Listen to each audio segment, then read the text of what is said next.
Sejarah kelam 1965 disesatkan lewat buku Ayat-ayat yang disembelih,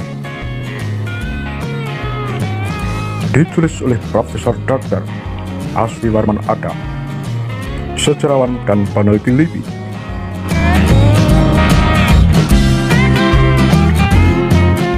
Sejarawan Asfi Warman Adam menyatakan, belakangan banyak buku tentang peristiwa 1965 yang menyesatkan. Kekerasan yang digambarkan dalam buku-buku itu mengambing hitamkan golongan komunis sebagai pelaku utama peristiwa 1965.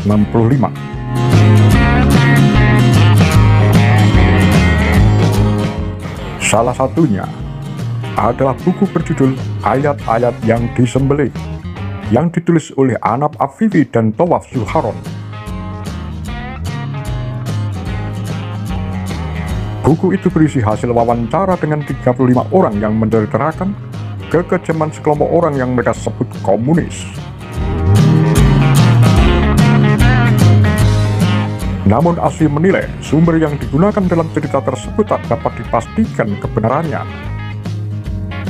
Sekarang banyak buku yang tidak pakai sumber layak dan tidak bisa dipercaya. Jadi bukannya meluruskan, tapi malah semrawut.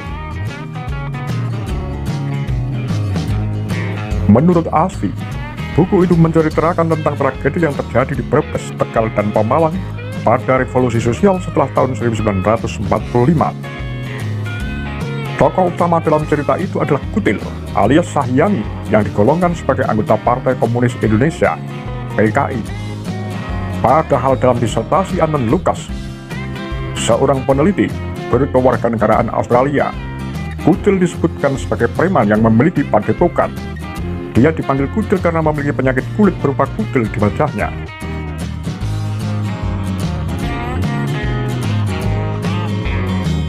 Asfi tak yakin apakah Kutil benar-benar preman atau kiai.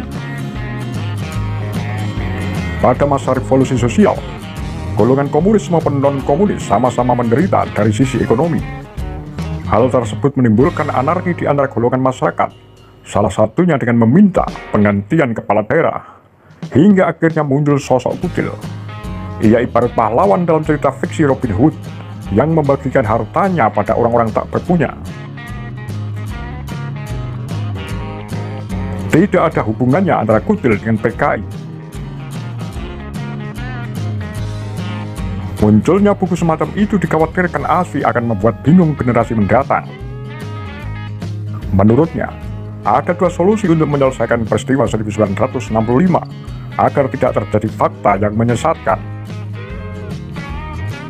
Solusi itu dapat ditempuh melalui langkah yudisial dengan membentuk pengadilan hak asasi manusia dan rekonsiliasi atau pengungkapan kebenaran melalui komisi kebenaran tanpa rekayasa atau melebih-lebihkan fakta yang terjadi.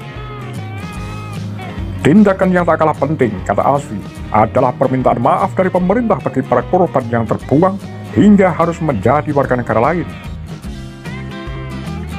Jalan satu-satunya yang cukup ringan yakni dengan minta maaf pada warga.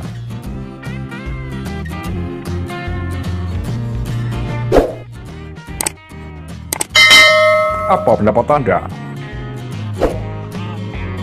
Demikian kura-kura, tagar lambe sumel.